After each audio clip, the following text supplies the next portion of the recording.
Hello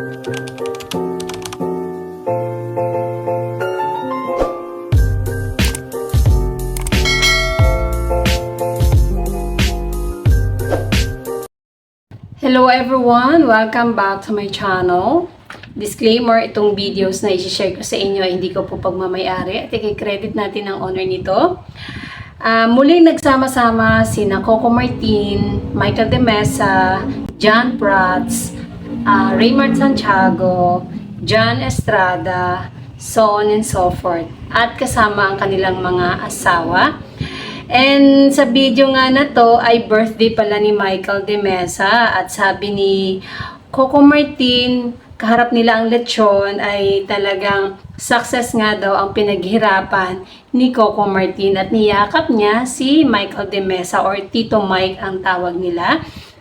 At yun nga, makikita rin dito sa video na si Julia Montes ay super aligaga sa asikaso ng mga food. So, ibig sabihin, sa napanood yung video ay ito ba ay bahay ni na Coco Martin and Julia Montes, host ng party na ito. Dahil bungad pa nga ng video, success ang pinaghirapan ni Coco Martin.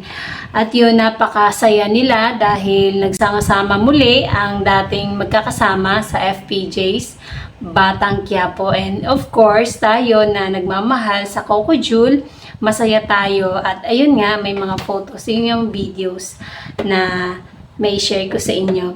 At ngayon naman, may nabasa ako sa Facebook na isang direktor na galit siya sa Batang Quiapo at kay Coco Martin. Basahin ko lang ang kanyang isinulat. Direktor na si Ronaldo Carvalho, tinawag na gunggong ang mga writers ng Batang Quiapo.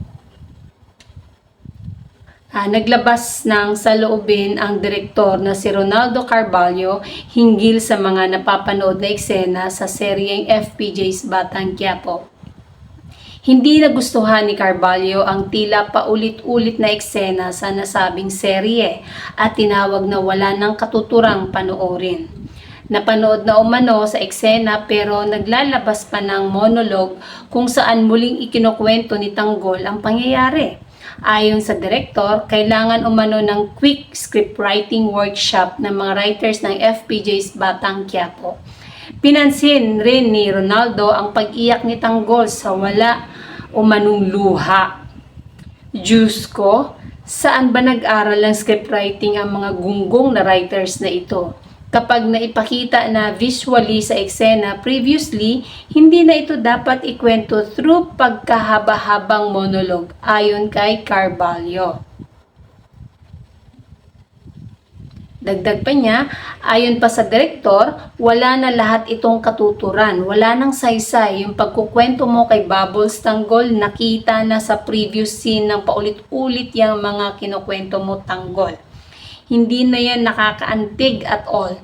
Kahit mag-OA ka pa sa kakadrama dyan, nagvo-voice acting ka pa, ngang umiiyak ka, Tanggol, pero wala kang luha pagpuna pa ni Ronaldo. Nakaka-distract din sa acting mo, yung planchadong-planchado ang buhok mo at ang ganda pa rin ng makeup mo na di ka man lang pinawisan. Samantalang you had a very long day, dagdag pa niya. Yon ang saloobin ng isang direktor na pinuna si Coco Martin at ang crew ni Coco Martin sa Batang Quiapo, lalong-lalo na ang mga script writer dahil kailangan doon nilang mag-quick seminar o mag-aral ng pagka-script writer dahil hindi niya nagustuhan.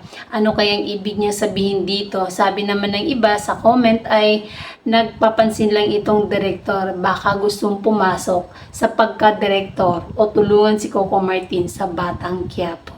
Ikaw ba ay naiinis na sa kwento ngayon ni Tanggol sa Batang Quiapo? Comment down below. And that's it. Thank you for watching. Bye! Thanks for watching. Subscribe and like. Don't forget to comment down below.